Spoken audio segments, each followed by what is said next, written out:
Melissa. Welcome to the Jose Carrero Children's Garden, located at the South Shore Natural Science Center. This video is going to give you a general introduction with a tour and information for volunteers who are coming to do some watering. So first I want to give you a little tour around the garden. We have 4 raised box beds behind us. We have 2 very large flower gardens. The one on my left side was recently planted, so that one will need a little extra care this summer in the hot months. And right in front of us we have a 3-part compost. Let's go see the chickens next.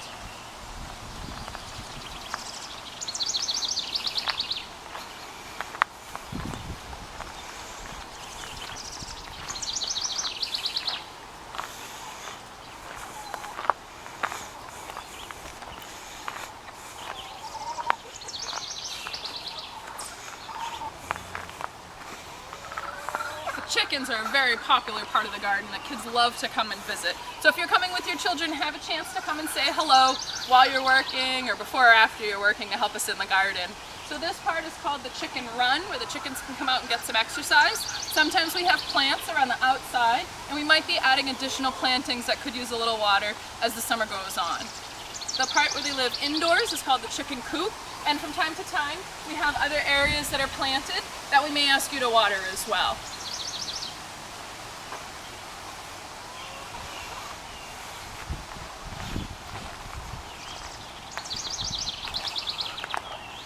There's so many things to find at the Children's Garden, and every corner has something new. This beautiful area that's growing is our herb garden, and if you look at the shape, it's actually the shape of a heart. There's lots of interest in the middle. Sometimes we'll find bees and dragonflies, finding something to drink on a hot summer day. So if you're out here and you think of it, go ahead and give a spray to the bird bath to fill that up too. Follow me through our brand new teepee. You can see this is a work in construction in our Native American bed.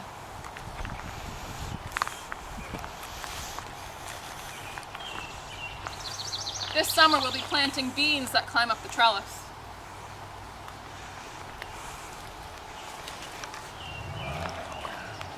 In this little shady corner of the garden, we call this our Peter Rabbit garden.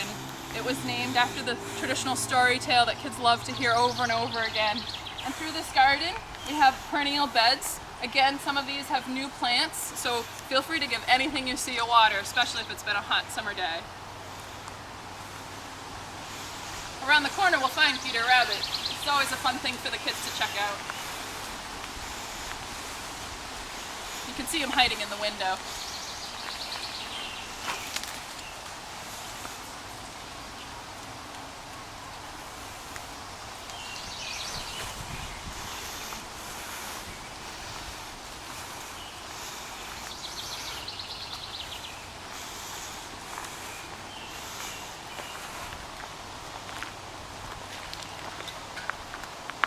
This year, all the raised beds were planted by the Nature Center preschool students.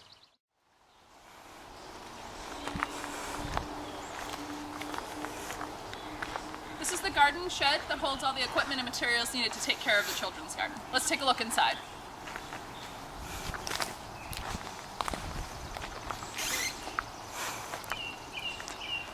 Inside this first door, you'll see the whiteboard where we often will put notes if there's anything you need to know. So it's a good thing to check out when you get here.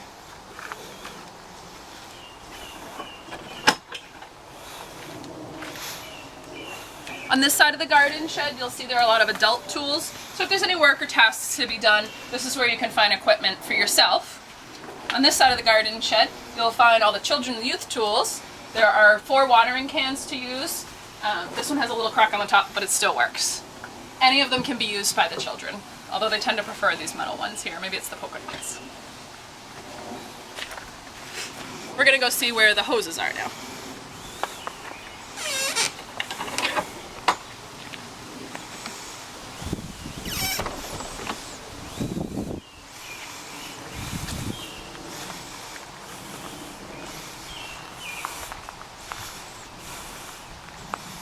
We have 2 water spigots in the children's garden area.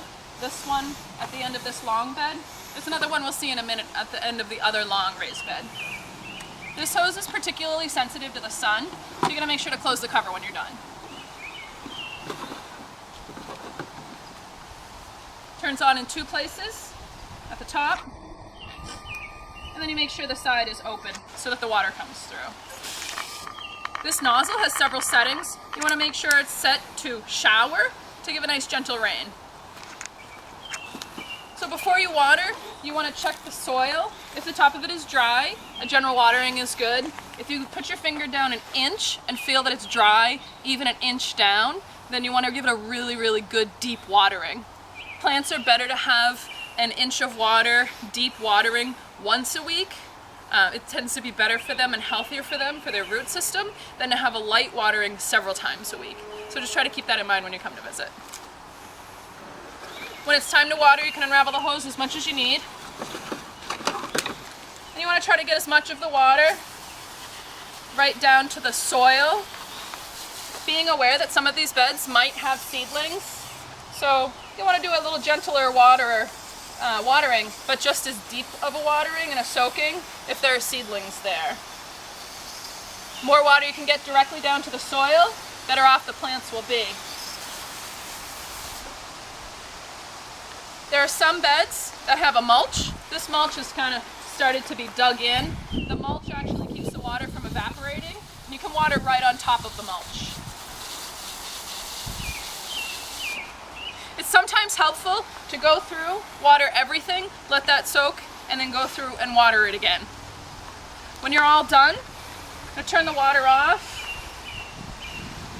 Let the water drain out of the hose a little bit to make it easier to wind up.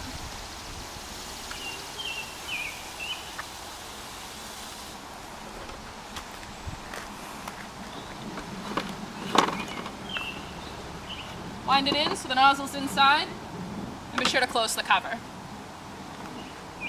The buckets that are on top of the nozzles, or on top of the spigots, help to keep little wandering small hands from turning the water on when we're not ready to use it. So be sure to replace those buckets when you're done. The other spigot is over on this side.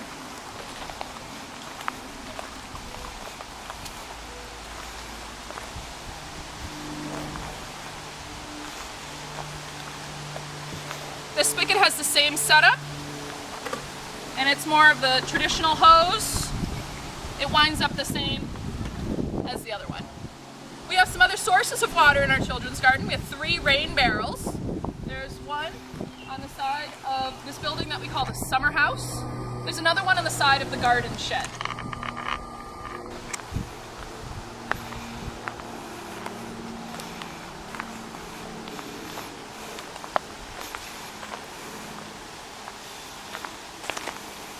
Rain barrels might have a hose attached to them. Makes it easier to put that right into the watering can for filling. When you turn it on, the water will come out. You might notice a little off color because it's also collecting whatever's coming off the roof. So whatever comes out of the rain barrel is reserved just for watering the plants that are around here. The perennials, the flowers, not the vegetable plants that are in the raised beds or in these tall table beds. All right. One other issue that might come up, sometimes the water isn't necessarily coming through the hoses. We do have the water lines come directly from the building. We're going to go take a look at that next.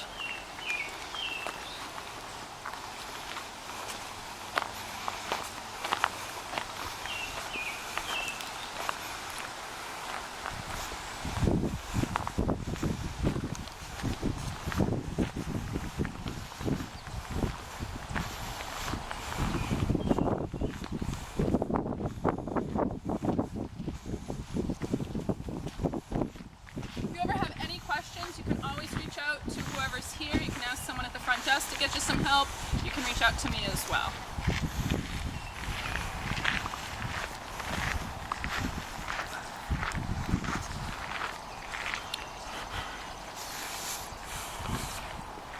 This is where the water comes out. It has the attachment from the main building. You can see we're still working on a little bit of a leak. So sometimes when the watering is done, and especially on weekends, this area might be turned off to slow the leak so we don't waste as much water. So if you find that water is not coming out from the hoses, you'll just need to come to this area and turn these back on. When you're done, you can go ahead and turn them back off.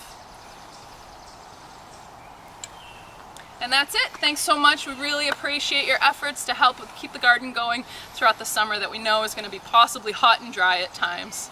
Give me a call or email if you ever have any questions. Thanks so much. Bye.